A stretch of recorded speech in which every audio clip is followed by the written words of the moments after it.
นทันใดมีพระธรรมนำชัยเป็นหลักน้อมนำแนวทางฟังธรรมสู่ใจให้รู้ปล่อยรู้วางกระจ่างทางสุขสันต์รู้เท่าทันใจเป็นสุขทุกคืนวันนั่งสร้างสวรรค์เพราะมีธรรมนำใจ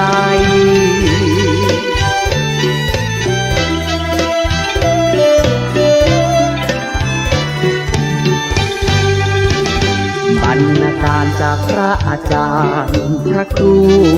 ได้เผยแพร่ความรู้เชิดชูพระธรรมกระจ่างพระอาจารย์แก่นชี้ทางสว่างช่วยแนะนำแนวทางสว่างสงบร่มเย็นเชิญท่านมาฟังให้หายเศร้าโศกลำเค็ญร่มเย็นเพราะธรรมนำทางได้ข้อคิดแห่งพินิจพบแสงสว่างพระธรรมนำทางและพระธรรมนำใจ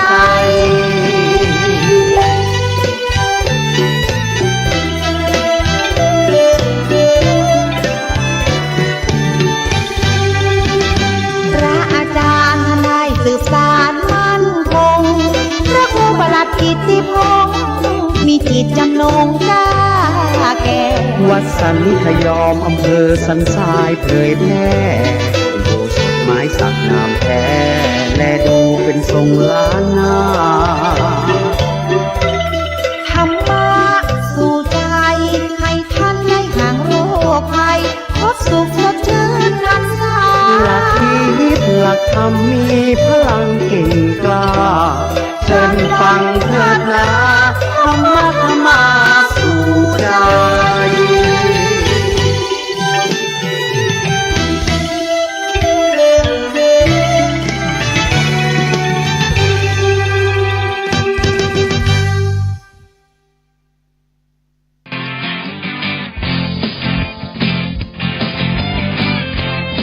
สมาคมศิษย์เก่าเมธีวุฒิกรขอเชิญร่วมงาน77 ปีเมธีคืนถิ่นวันอาทิตย์ที่ 10 ธันวาคม 2566 ณ ลานสนามฟุตบอลสำนักงานท่านอนุสรณ์วงศ์วรรณตำบลป่าสักอำเภอเมืองจังหวัดลำพูนงานเริ่มตั้งแต่เวลา 18 นาฬิกาเป็นต้นไปหางบัตรลุ้นรับรางวัลมากมายเราเมธีวุฒิกรร่วมรำลึกความหลังเล่าความประทับใจลูกหลานหฤพุนชัยเมธีวุฒิกรอย่าลืมศิษย์เก่าเมธีวุฒิกรทุกรุ่นและนักศึกษาภาคค่ำทุกรุ่นทุกคนร่วมพบปะสังสรรค์ในงาน77 ปีเมธีคืนถิ่นให้ได้นะครับติดต่อซื้อบัตรได้ที่ห้องธุรการโรงเรียนเมธีวุฒิกร053-560-986เรียนเชิญร่วมงานโดยอุปนายกสมพงษ์ผู้รับหงเราเมธีวุฒิกรเหยียดสั่งสอนทั่วถิ่นดินฟ้ารวมเรียนร่วมกันสำราญเฮฮาเรารวมศรัทธาชาติไทยให้ไทย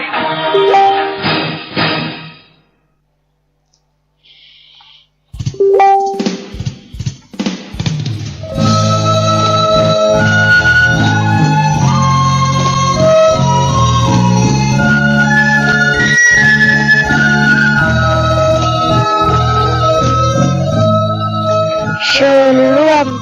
พิธีบรรจุพระบรมสารีริกธาตุพระโมลีพระพุทธสันสีสถิตโภจนาภรณ์พระเจ้าทันใจพิธี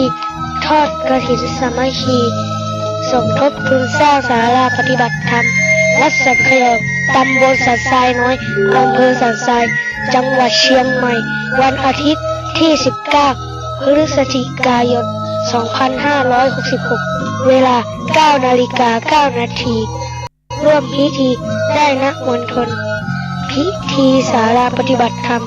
ที่กำลังก่อสร้างติดต่อได้ที่พระครูสถิตวราธรเจ้าอาวาสวัดสังขยอมโทร 0806849835 พระอาจารย์แก่นผู้ช่วยเจ้าอาวาสวัดสังขยอมโทร โทร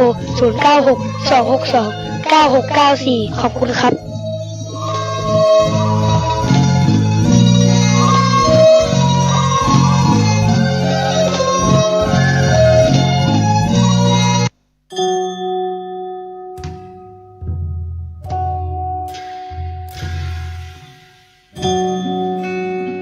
ขอนอบน้อมแด่พระรัตนตรัยแล้วน้อมใจสู่ปวงชนเสียงธรร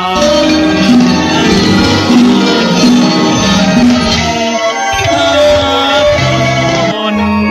จงสาธุการธรรมเทศนาชาดกตำนาน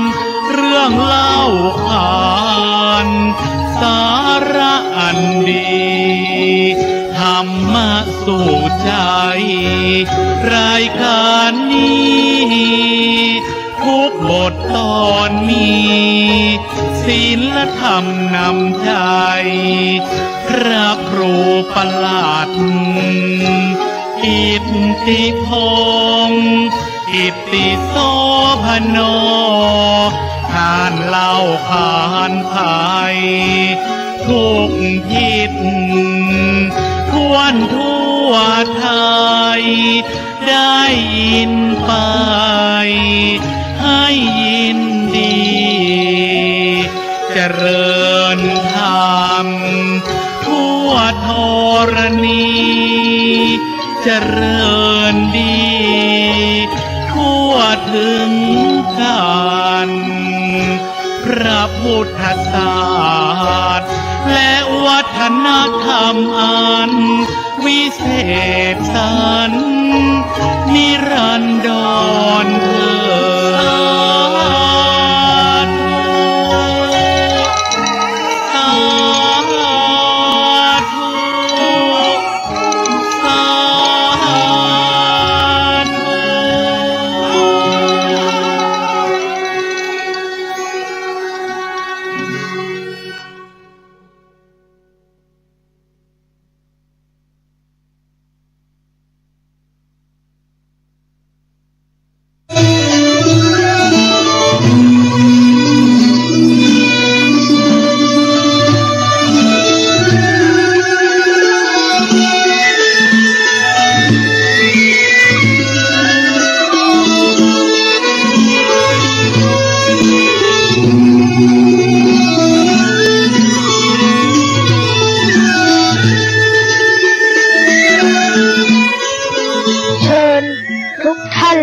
ฟังรายการ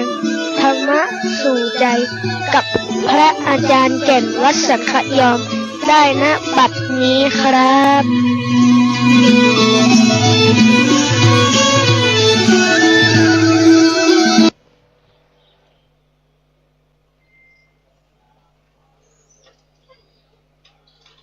ย่อมือสา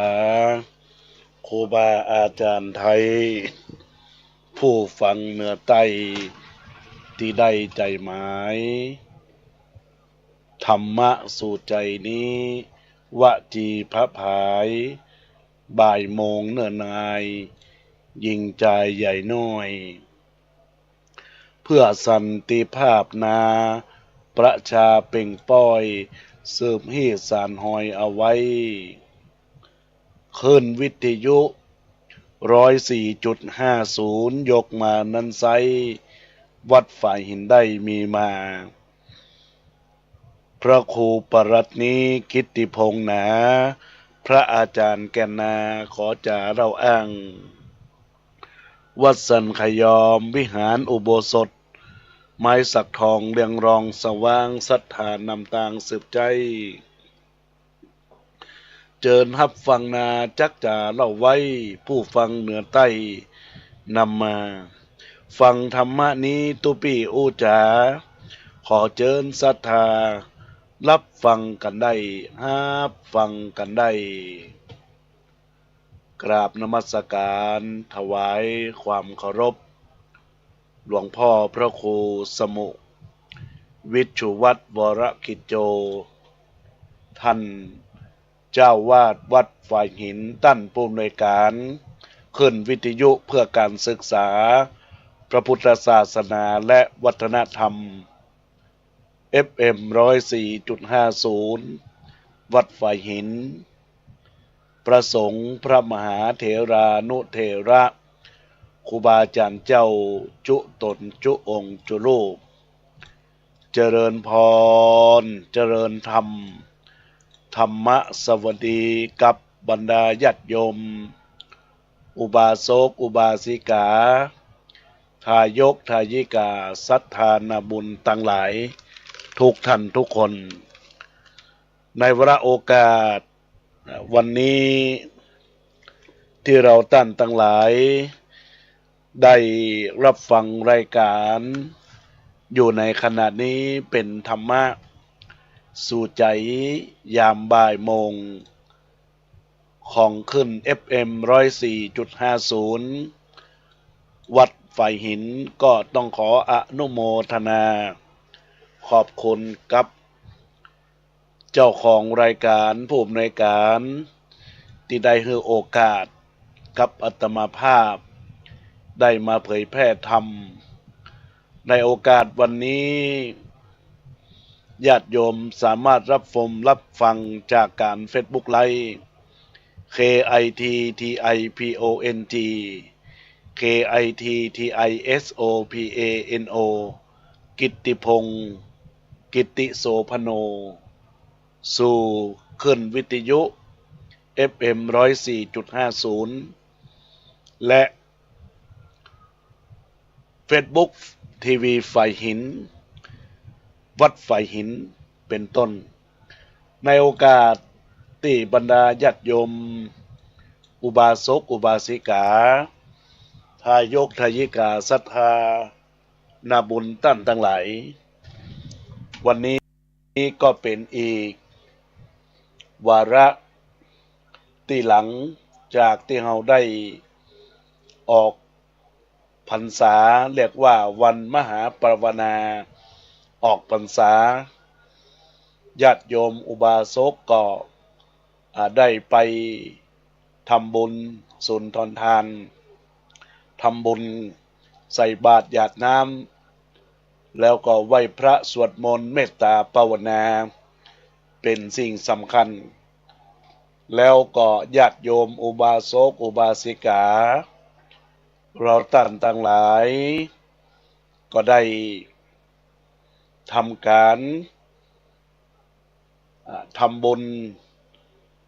ในโอกาสอีกวันหนึ่งก็คือวันพระพุทธเจ้าเปิดโลกนะ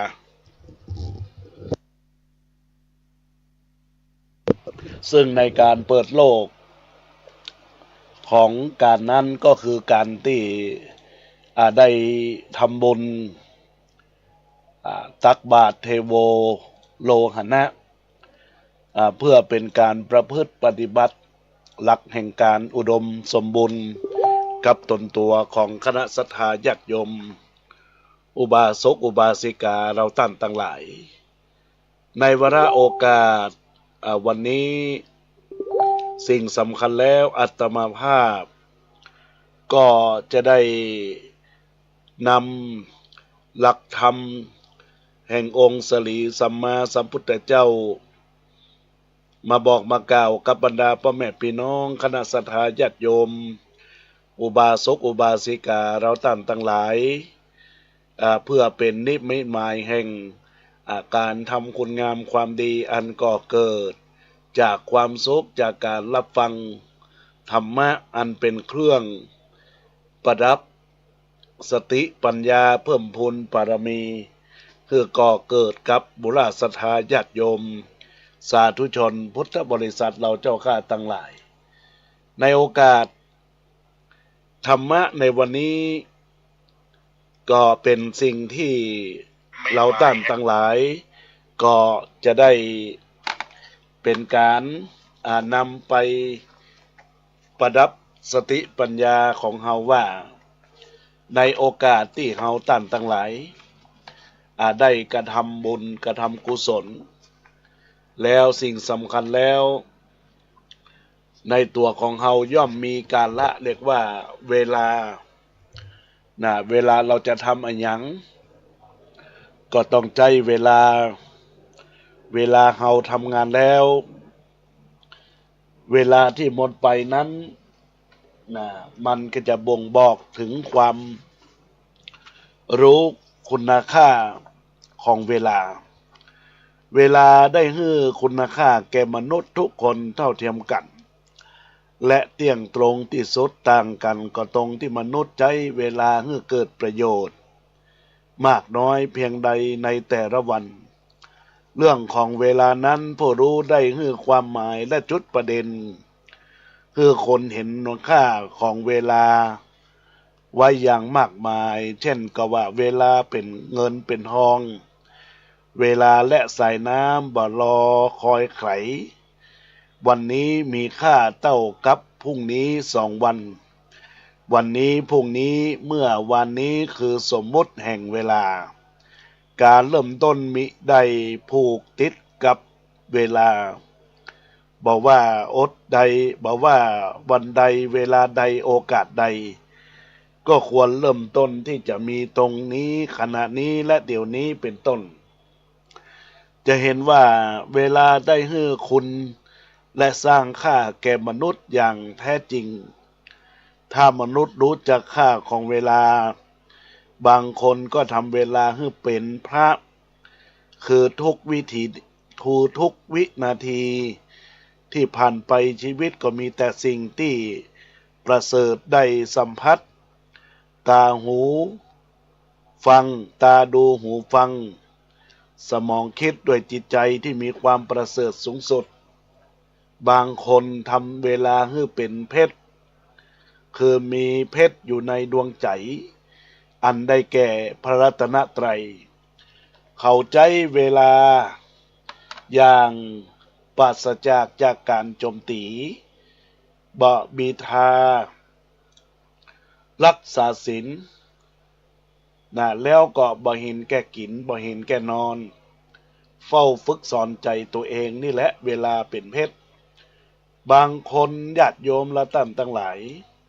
ทำเวลาให้เป็นพิษก็คือนำพิษภัยโดยภัยเข้าสู่ชีวิตจิตใจวัดก็บ่เข้าพระองค์ทรงเจ้าก็บ่ไหวทานก็บ่ฮื้อศีลก็บ่รักษาภาวนาก็บ่เจริญมัวแต่เพลิดเพลินอยู่ในอบายมุขเสพผิดร้ายทำลายตัวเองญาติโยมและท่านทั้งหลายบางคนนี่ทำเวลาฮื้อเพ้อคือยังหลงเวลาตัวเองว่า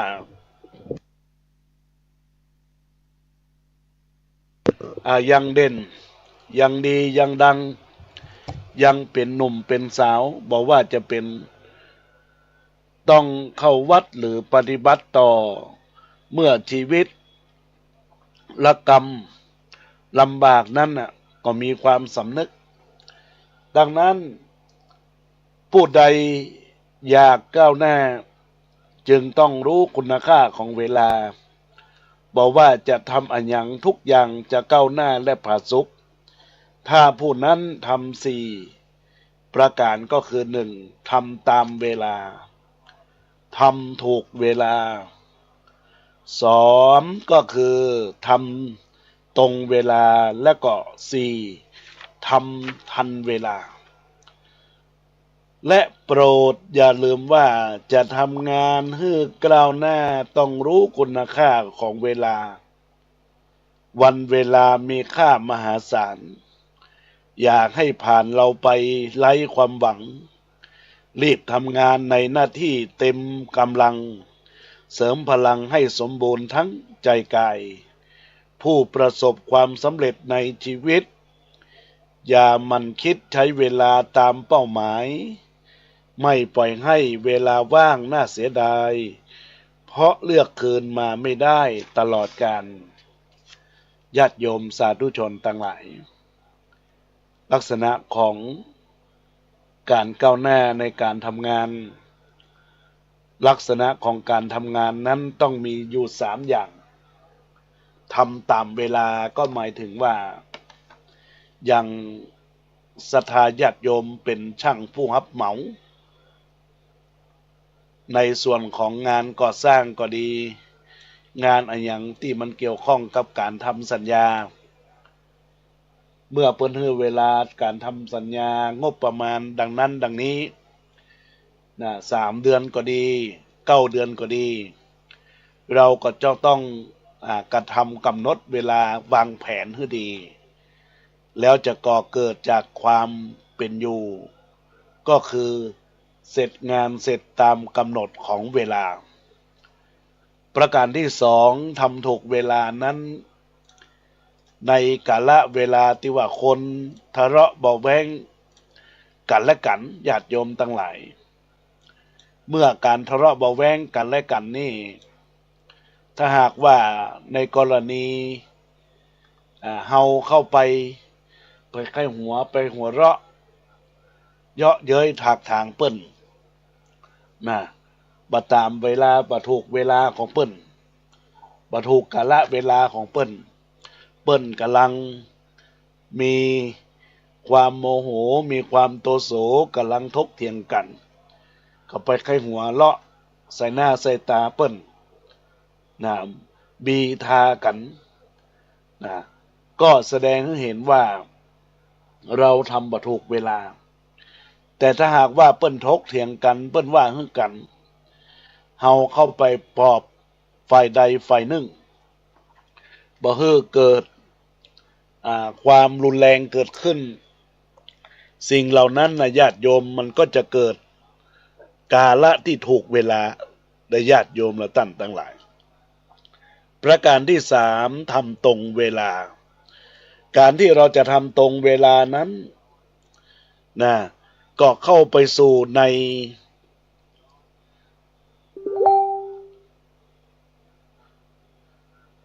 แล้วก็บรรดาญาติโยมเราท่านทั้งหลาย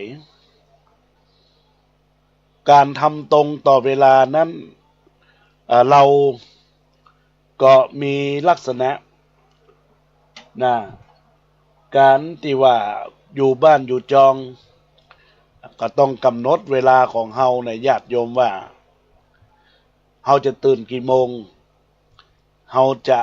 เข้าห้องน้ำเวลาเท่าใดเฮาจะแต่งตัวเวลาเท่าใดและอาหารการกินเฮาจะเตรียม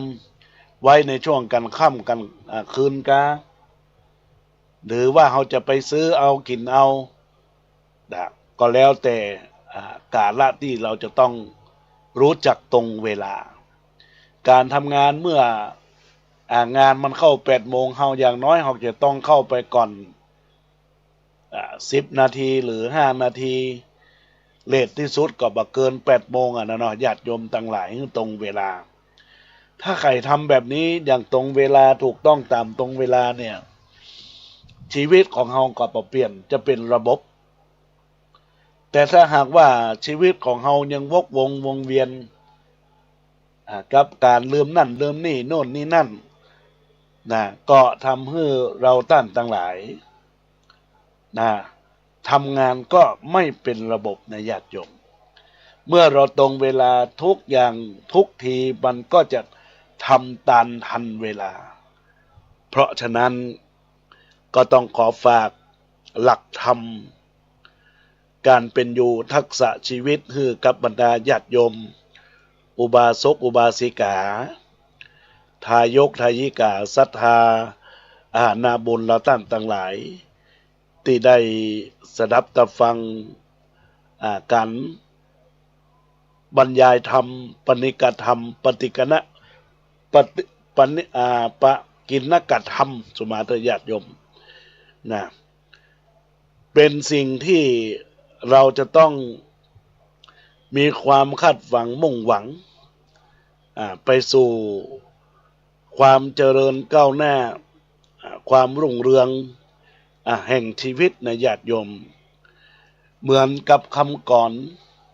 ของนักปราชญ์ราชบดีราชเมธีท่านกล่าวว่า เมื่อมั่งมีไปที่ไหนใครก็รักเมื่อเสียหลักไปที่ไหนใครก็หนี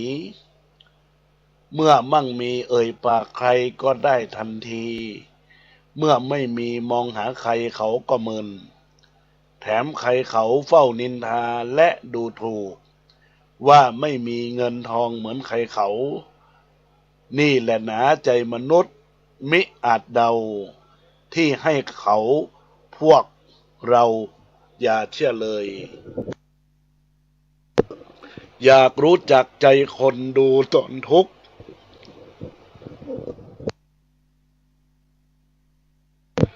ว่ามีใครร่วมทุกข์สุขกันแต่ไหนหรือเข้ามาแค่หวังผลแล้วจากไปอย่ามองใครที่ภายนอกแล้วบอกดีญาติโยมเราท่านทั้งหลายประกิณกธรรมที่เคราะห์มานี้ก็กล่าวถึงว่าเมื่อชีวิตของคนเฮาเนี่ยยามมีเงินมีทองเขาก็นับว่าปีเวลาเฮาเสียหลักดวงตกไปเอ่ยปากขอยิบยืมเขาก็บ่หันใจเฮาเหมือนกับพี่กับน้องในญาติโยมตั้งหลายเปิ้งพี่ก็เจ็บ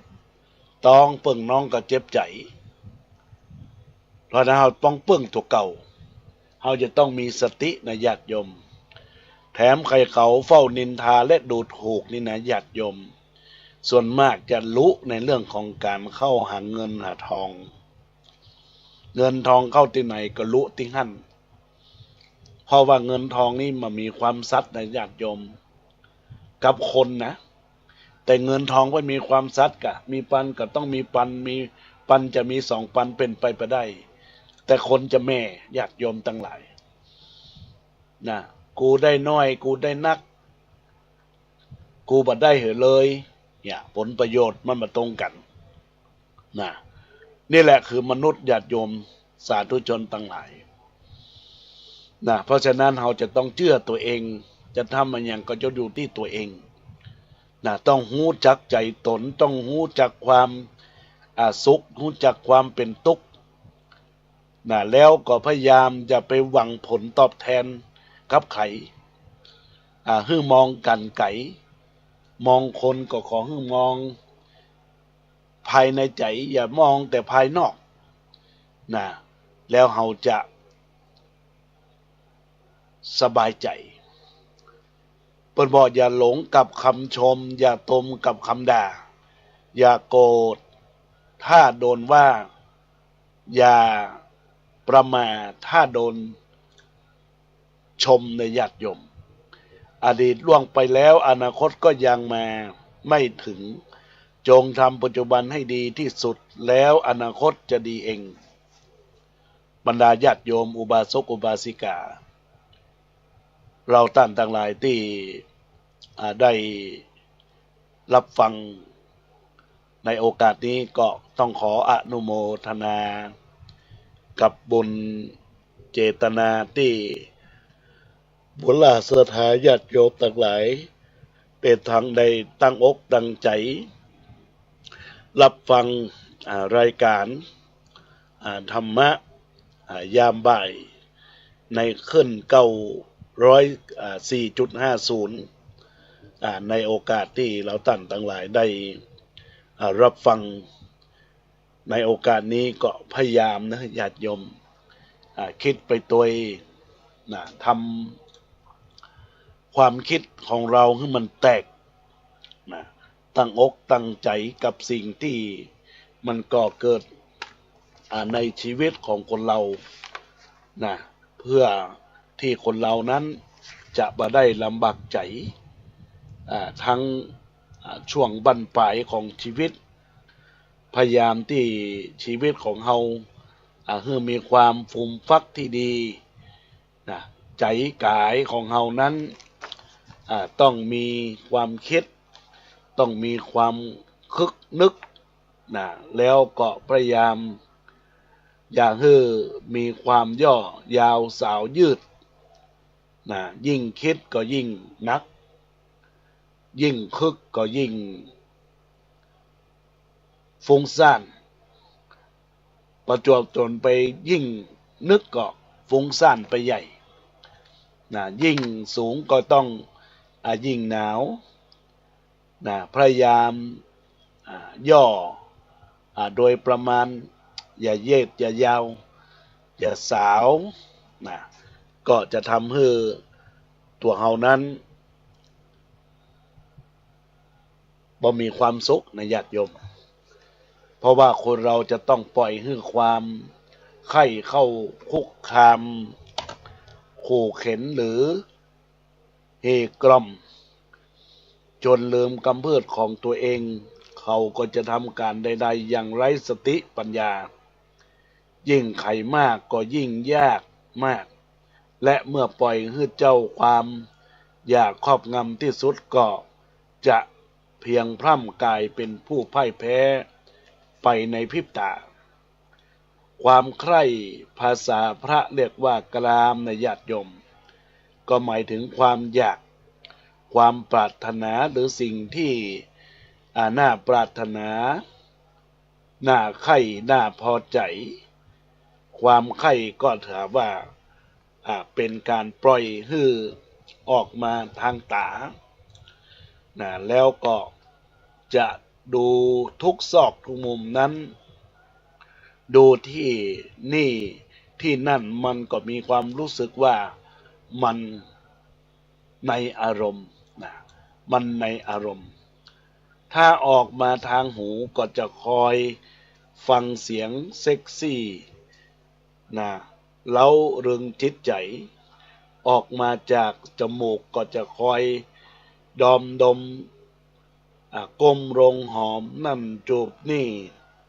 ออกมาทางลิ้นก็จะคอยหากินทั่วถิ่นเมืองไทย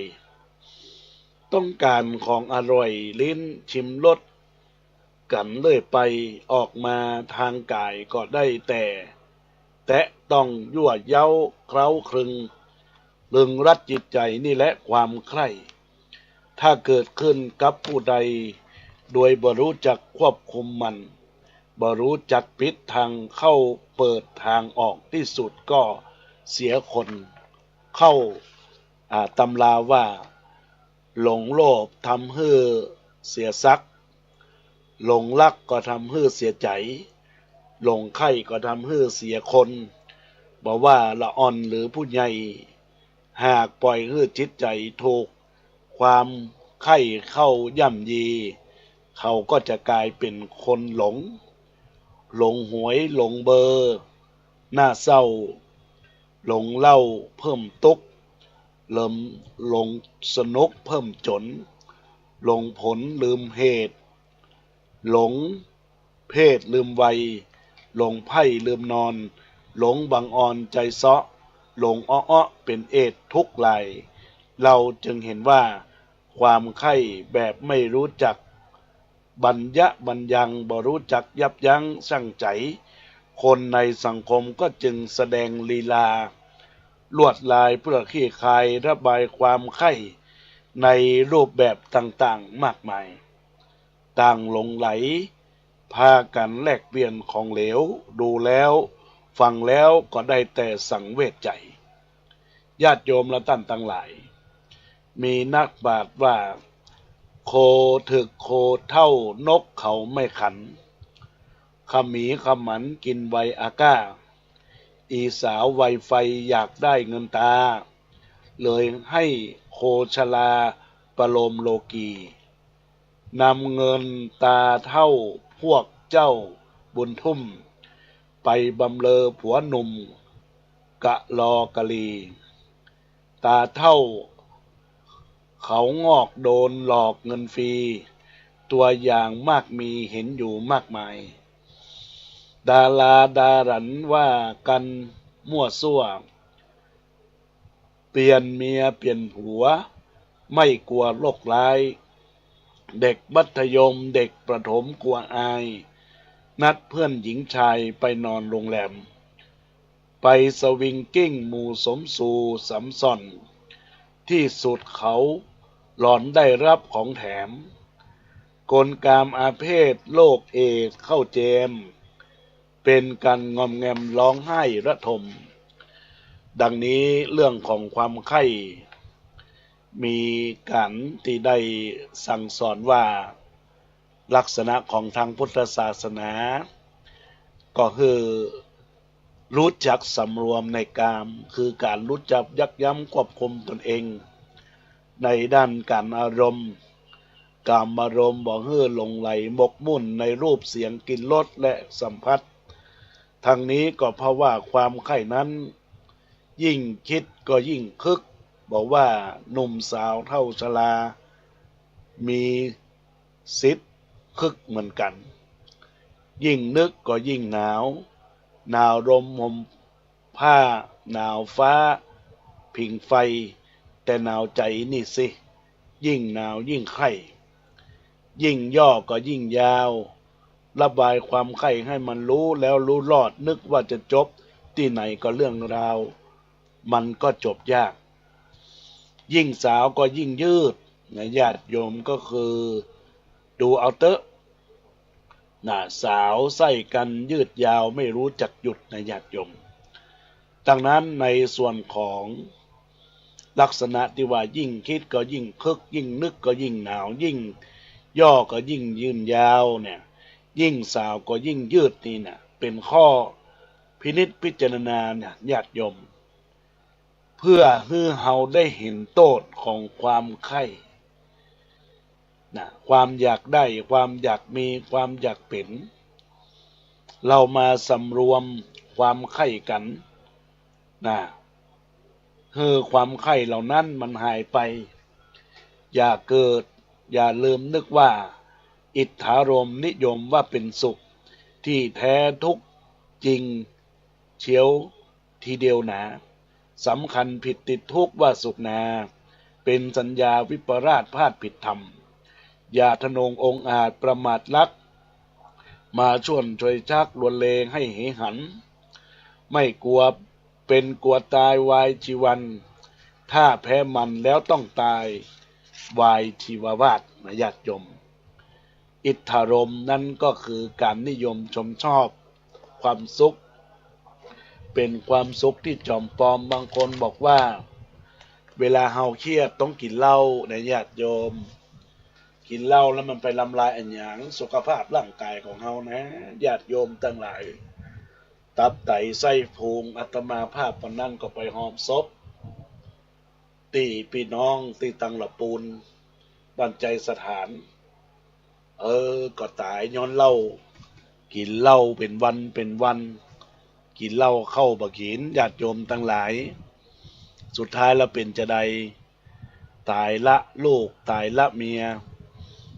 เป็นวัฏจักรเป็นแห่งชีวิตที่มันเกิดขึ้นโดยที่มันมีหยังที่จะมาประทังได้เพราะว่าร่างกายมันสูญเสียไปบางคนญาติโยมทั้งหลาย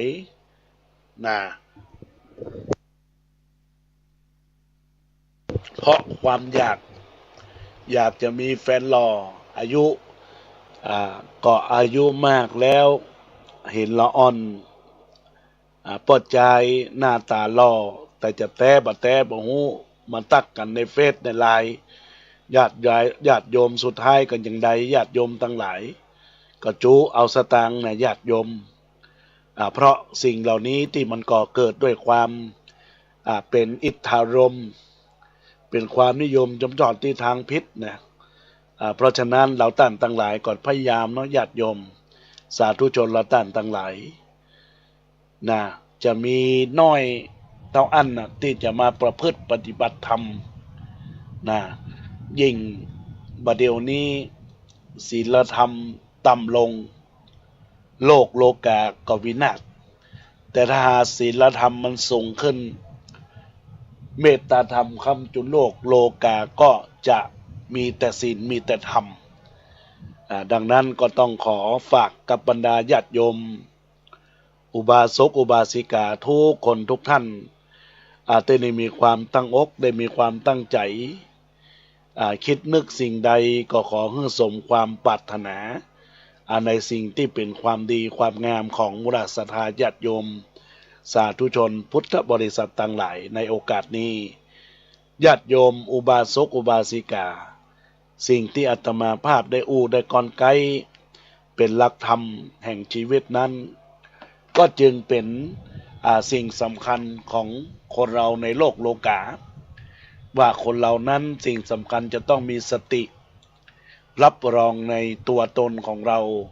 สติคือความรู้สึกรู้ตัวนะสติคือความรู้สึกรู้ตัวสัมปชัญญะคือความรู้แจ้งเห็นจริงในสัจธรรมเราตั้งหลายอย่างบรรดาญาติโยมที่รับฟังอาตมาภาพอยู่ในขณะนี้นะก็เพราะว่ามีความยับยั้งมีความรู้สึกต่อสติว่าวันนี้พระอาจารย์แก่นจะสอนเรื่องอะไรหยังจะปกิณกธรรมบรรยายเรื่องอะไรหยังเป็นข้อคิดคือกับบรรดาญาติโยมสาธุชนละตั้งหลายญาติโยมก็พยายามละตั้งสตินี่ก็สำคัญละตั้งใจฟังไปเรื่อยๆสิ่งเหล่านั้นก็ก่อเกิดขึ้นเราตั้งหลายได้มีความคิดได้มีความรู้สึกสัมปชัญญะคือความตื่นตัวในสิ่งที่ก่อเกิดเรื่องของสติตั้งมั่นเราจะเว้นจากการไม่ประพฤติผิดในกามเว้นจากการไม่ประพฤติผิดในการดื่มสุราเว้นจากการไม่พูดโกหกมดเท็จเว้นจากการไม่ยุ่งอบายมุขอบายภูมิทั้งปลายทั้งปวงที่จะก่อเกิดไปสู่นรกอเวจีเป็นสิ่งสำคัญและเราจะเว้นจากการไม่ฆ่าการไม่เบียดใครซึ่งกันและกันร่วมกันให้มีความเมตตา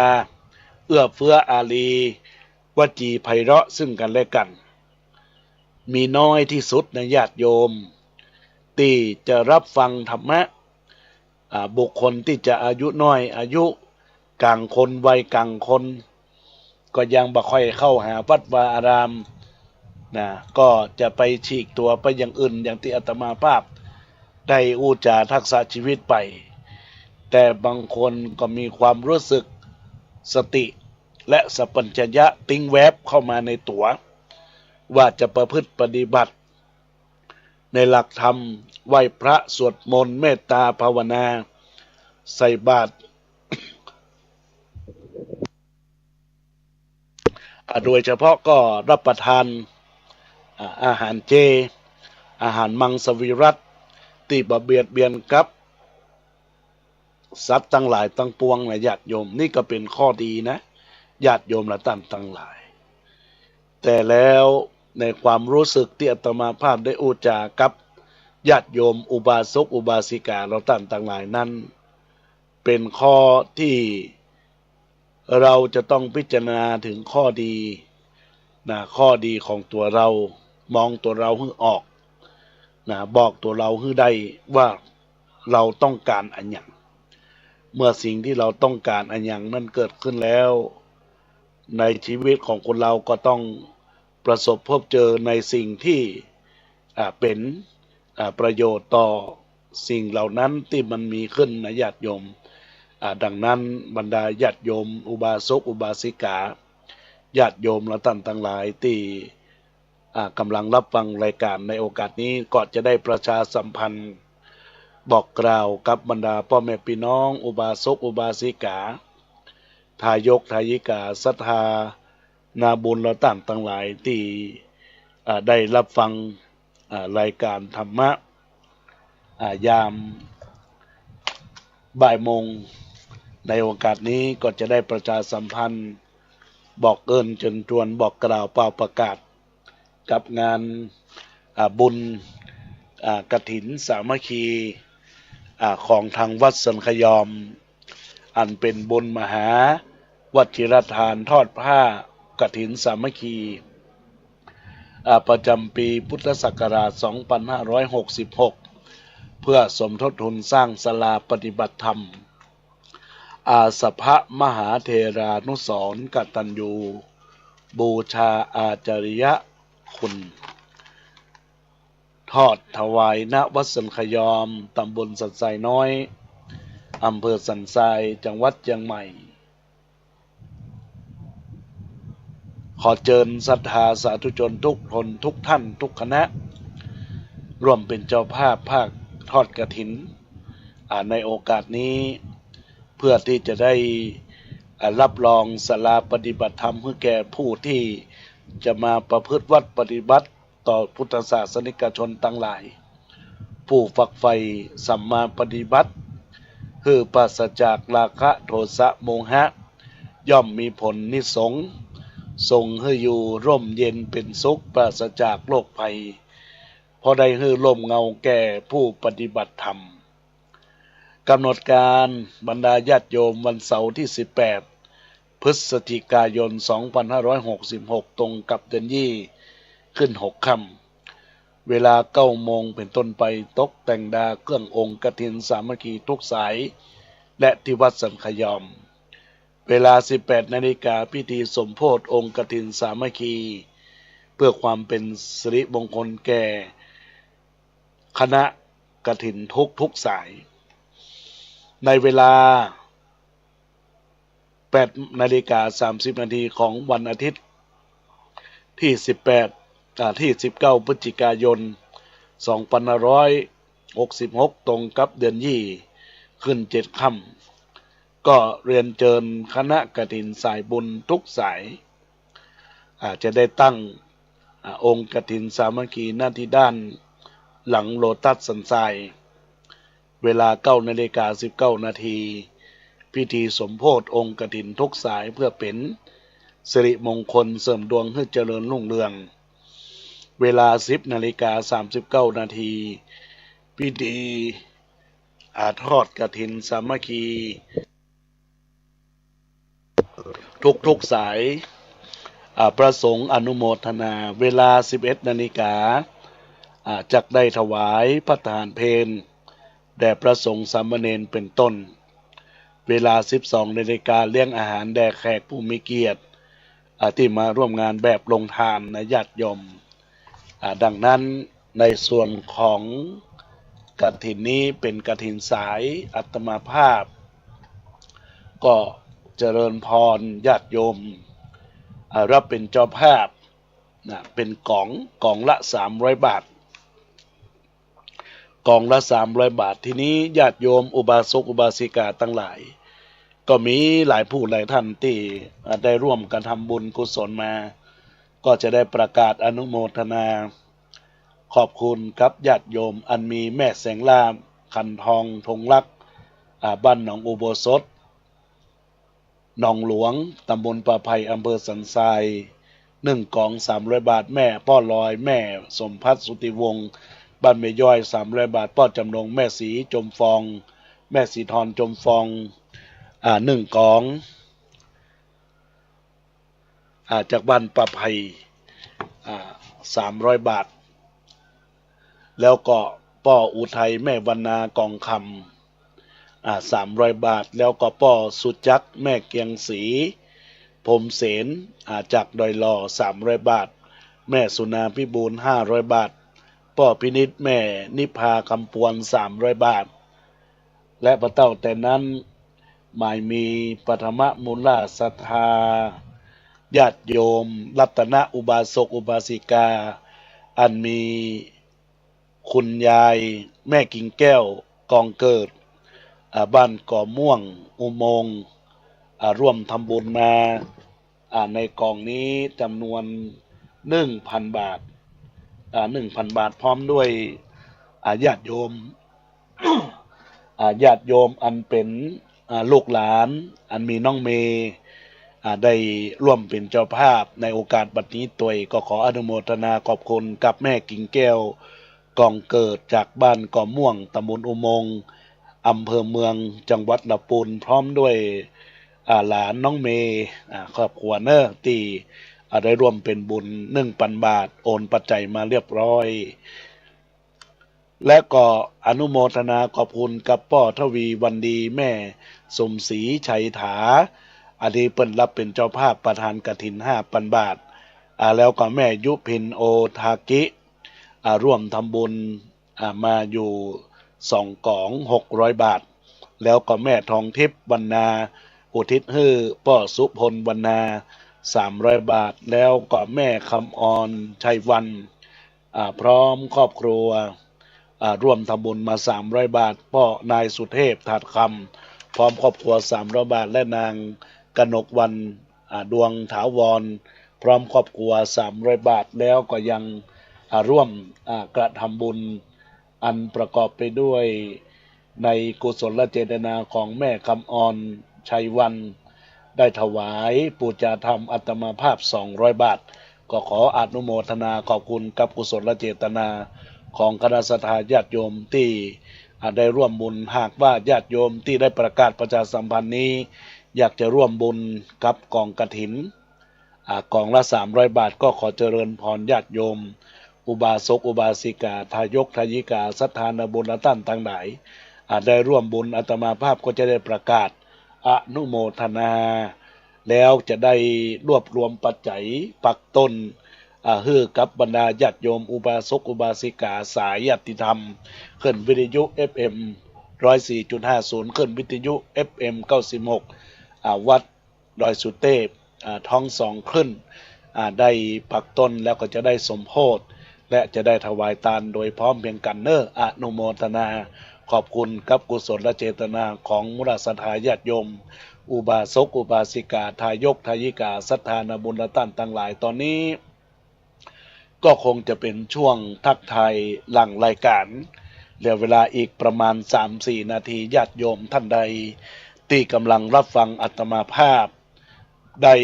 บรรยายปฏิกนาธรรมปกิณกธรรมกับบรรดาศรัทธาญาติโยมเป็นธรรมบรรณาการเรียบร้อยแล้วก็ขอเจริญพรญาติโยมทักทายเข้ามาเอ่ยเข้ามาในสายรายการที่เบอร์โทรศัพท์096-262-9694 ญาติโยมทักทายเข้ามายื่นกำลังอก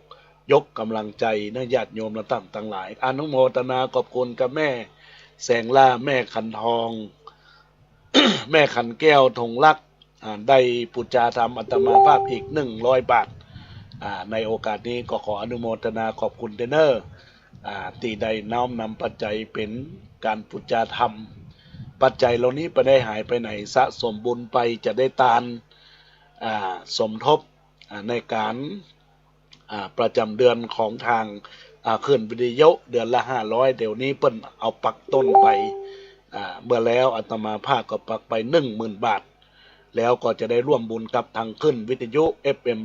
104.50 ตัวเองก็ปัจจัยญาติโยมก็ไม่ได้หายไปไหนก็สะสมบุญนำความสุขมาให้ญาติโยมและท่านทั้งหลายได้บุญ2ต่อ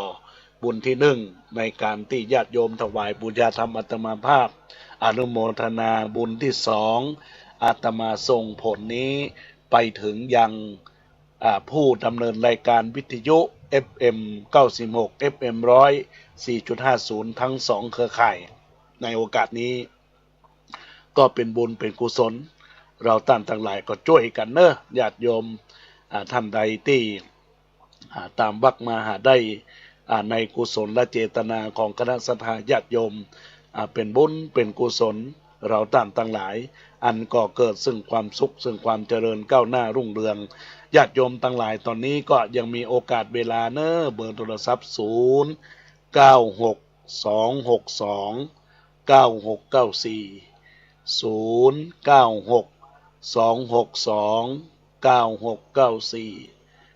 ญาติโยมเราทั้งหลายเราทักทายเข้ามาได้เป็นบุญเป็นกุศลติดตามเนื้อติดตามตัวของมูลศรัทธาญาติโยมคิดสิ่งหนึ่งประสงค์สิ่งใดที่ชอบประกอบไปด้วยธรรมก็จงพ้นพันสำเร็จจงพันสำเร็จจงทุกประการเมื่อเราท่านทั้งหลายได้บังเกิดมีมาซึ่งความสุขอันนั้นแหละคือสิ่งที่เรากระทำด้วยความดีทำอะไรนี้ทำอันใดประการใด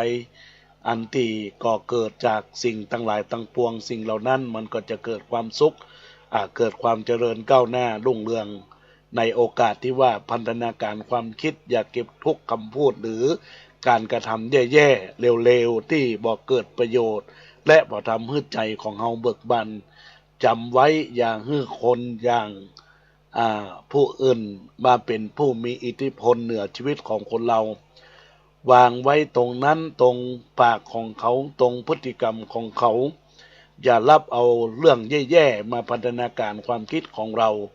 คือความคิดของเรามีอิสระอยู่ที่ความคิดของเราความคิดของเราก็จะบังเกิดความสุขความเจริญสุดท้ายนี้อาตมาภาพก็ขอหยิบยกสิ่งดีงามก็ขอให้เราต่างหลายที่ได้รับฟังรายการนี้แล้วก็ขอให้จงมีแต่ความสุขความเจริญก้าวหน้ารุ่งเรืองแห่งชีวิตก็ขอรับสายแรกเนอเจริญพรแม่แสงล่าครับเจ้ายมแม่ฟังอยู่เนอเป็นกำลังใจนะเจ้ายินดีอนุโมทนาขอบคุณเนอเดี๋ยวเจอกัน190 โมงกำเนาะแต่ผมว่าเปิ้นจะจัดก็จะได้ทักไปหาอยู่แต่ก็ได้ติดตามรับฟังได้ไหมเนอจ้าสาธุยินดีสาธุก็ขออนุโมทนาขอบคุณกับญาติโยมสาธุชนในสายนี้ก็ขออนุโมทนาขอบคุณกับเสียงธรรมะจริงใจจากบรรดาญาติโยมสุดท้ายนี้ก็ขออายุวันนะสุขะพละธนาสารสมบัติทุกท่านทุกคนด้วยเทินขอเจริญพรยินดีอนุโมทนาขอบคุณเนอะ